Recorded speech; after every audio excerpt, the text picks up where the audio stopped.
So after the 333, it's going to be a whole year traveling through Israel, Palestine, Gaza, into Egypt, arriving in the center of Egypt, meeting the people, founding Alexandria, which is 331. So this is a whole year. And then moving on, knowing that he had to return to a confrontation with Darius. So he knows by 331 that he has to move on. After the detour into Egypt and the return up the coast, he's just going up the same road when he returns. Then he arrives at here's the Egyptian visit, and then he arrives at the next key intersection, which is moving inland at Damascus and into present-day Iraq. And as he moved across the north of Iraq, Darius and his army came north to meet him, and their confrontation at Guagamela is considered the greatest battle of the whole of the ancient world, the largest numbers involved in this confrontation between Persia, way larger numbers than at Isis.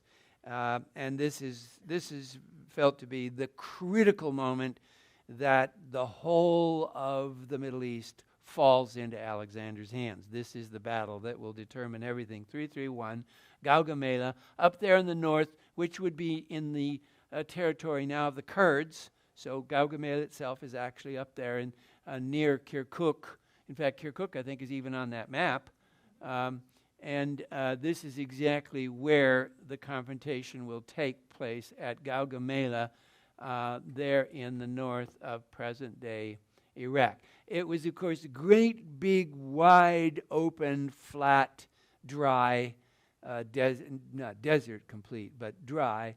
And the Persians had been preparing for this for months, and they had cleared the whole space out so that they could run what they considered to be a brilliant sort of chariot attack with huge spokes on the chariots. And the point was, you were going to run the chariot through the opposing army and cut them up.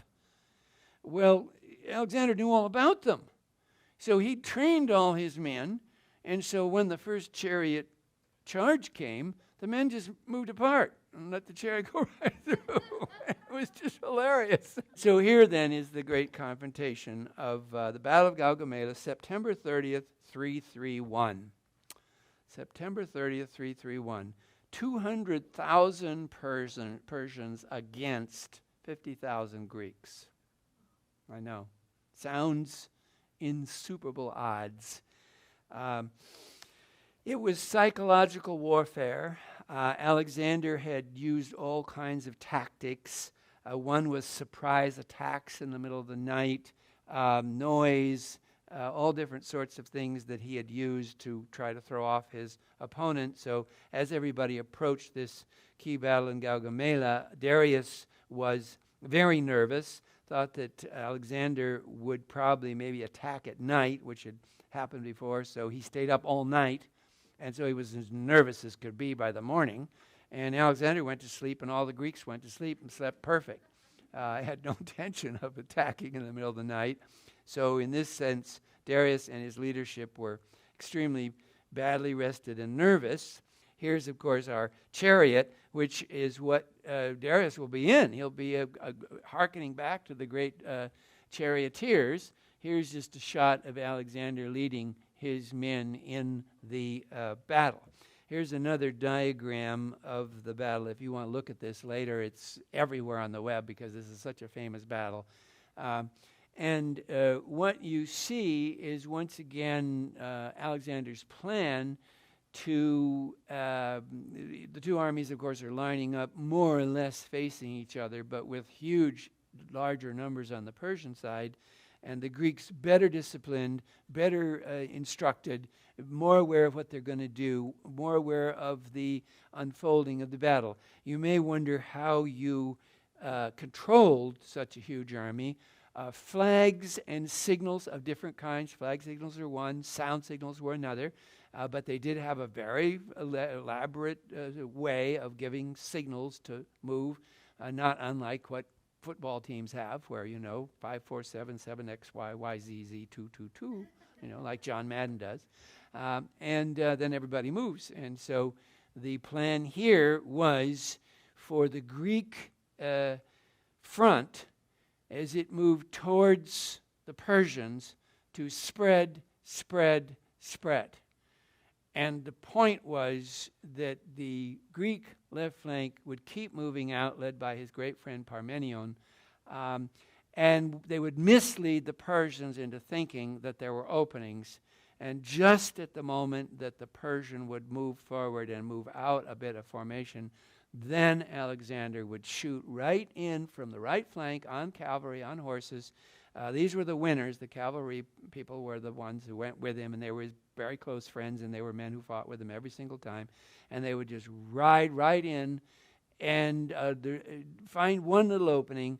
And then, of course, the minute that they were behind the lines, then the Persian line would collapse, and that's exactly what happened. So once again, in the ongoing spreading of the troops, the key moment is when the Persian line collapses, and the Persians withdraw, pull back, save their lives, and then the Greeks just push through. So it's a total rout. The dead on the battlefield were 50,000 Persians and 1,000 Greeks. Yeah, just think of that imbalance, meaning it's a slaughter in a lot of it. And that's because the Greeks have moved right around behind. They've encircled them, and they just slowly defeat. Now the road was open to Babylon. Now the road was wide open. Darius and his troops are withdrawing. They're pulling back. And now the road is open to Babylon. Alexander is on his way. After the defeat at Guagamela, he moves towards Babylon, which is south, down the road along the Tigris and Euphrates, and on his way to the great capital, the ancient capital that had been the capital for 5 or 6 different cultures and was now one of the 2 or 3 capitals of the Persian Empire. There's a Iraqi capital, there's an Iranian capital, there's Susa, which is a sort of a religious capital, and now Alexander rode. This is a sky view of the Babylonian ruins outside of Iraq. This is Alexander riding into Babylon. Famous walls, 400 feet high, 200 feet thick, that had never, ever been scaled, had never been beaten. And now they opened the gates to him and welcomed him in because in many cases, they were sick of the Persian overlords. These were Iraqi locals. And so Alexander was welcomed into Babylon. This is just a scene from the movie. Alexander now continues on to Susa, which was the great center of the treasury of the Persians, and to the ancient Persian capital of Persepolis. These are the ruins of Persepolis that you can visit. Outside of the ruins was the tomb of Cyrus the Great. This was, of course, one of the sacred capitals. And Alexander visited the tomb of Cyrus the Great. Now, of course, he knew all the stories of Cyrus the Great. So this is the one place in the world that you can go now and know you're standing in a place that Alexander the Great stood. It's the one place. You guaranteed go there and say, I stood on Alexander's footsteps. And nobody can dispute you because they could still be there. Who knows? In any case, this is the tomb. It's still there. You can visit it outside of Persepolis. And now occurred one of the more horrible and controversial events of Alexander's project. In Babylon, after the success of the welcome, the Greek army now engaged in a kind of bacchanalian self-indulgence, lots of drinking, lots of ladies, lots of drinking with the ladies. This is a wonderful 19th century. I couldn't resist it. It had such a wonderful bacchanalian flavor to it. One of the things that had made him mad was to encounter Greek prisoners who had been captured by the Babylonians and Persians, and locked up in Babylon, and then now he was releasing them. And they had been hideously tortured and hideously deformed. Ears had all been chopped off, and hands had been chopped off, and all different things that made him so furious that some people think this is what caused him to react against Babylon. Or another theory was that it was a drunken orgy in the palace, in the ancient palace of Persepolis, that got out of hand. But one way or another, Alexander ended up burning down the ancient, magnificent Babylonian palace in the capital of Babylon. And he never, ever lived it down. This was, from the point of view of the Iraqis and Iranians, that is, the residents of the area, a terrible, terrible thing. And overnight, he went from being the great liberator to the hated Alexander, of which so many different names now. So this is really the turning point. Up to now, in some places like Egypt, he'd been greeted with flowers and spices, even here at Babylon. But when he leaves, he is the hated one.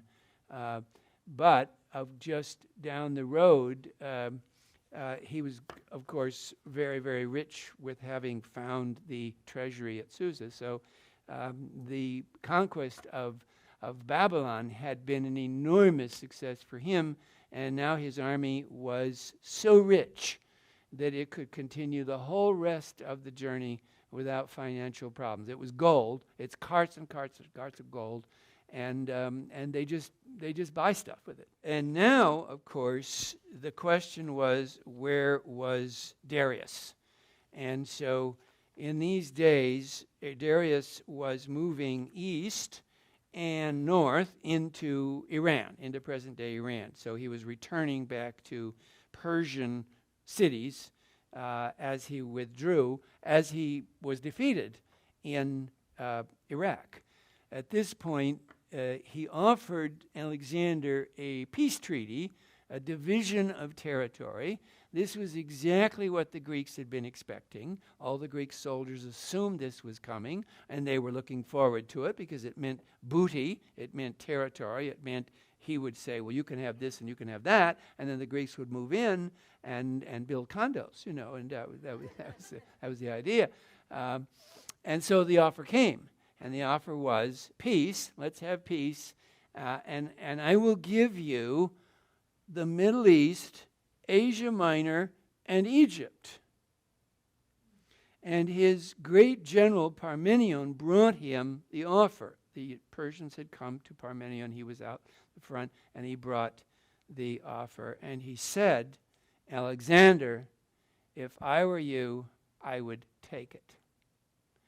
And Alexander said, if I were Parmenion, I would too. Of course, he wasn't going to take it. He had absolutely no intention of taking it, but his army thought he was, because you see, up to this point, the whole operation had been, to a large extent, taking back territory they felt was theirs anyway. Certainly through Asia Minor, they were reclaiming Greek cities. They were protecting Greeks. So there was every reason to think that it was almost offensive. Then into the Middle East. Well, Middle East was sort of contended between Greeks and Persians for a long, long time, and they were going to let the residents run their own countries, so that didn't seem so. So here was the critical moment now. Here was the critical, after the Battle of Guagamela, 331, what was Alexander planning to do? And when he turned down Darius's offer and insisted that his army keep coming with him, now trouble broke out.